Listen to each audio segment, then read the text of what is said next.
అతికించి అతడిని బ్రతికిస్తాడు. గజం ముఖం ఉండటం వల్ల వినాయకుడు గజాసురుడిగా పేరు పొందాడు. అతడి వాహనం విడు అనే ఎలుక. రోజుల తర్వాత దేవతలంతా పరమేశ్వరుడు వద్దకు వెళ్ళి తమకు విఘ్నం రాకుండా ఉండేందుకు కొలవటానికి ఓ దేవుణ్ణి ప్రసాదించమని కోరగా ఆ పదవికి గజాననుడు కుమారస్వామి ఇద్దరూ పోటీ పడ్డారు.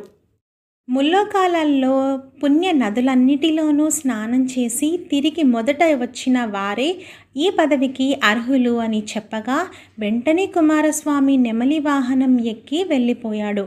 గజాననుడు మాత్రం నా బలాబలాలు తెలిసి మీరు షరతు విధించటం సబమేనా అని అడగ్గా తండ్రి అతనికి ఓ ఉపాయం చెప్పాడు. మంత్రాన్ని వివరించి తల్లిదండ్రుల చుట్టూ 3 ప్రదక్షిణలు చేసి దాన్ని పఠించమని చెప్పగా మంత్రం పఠనం చేస్తూ వినాయకుడు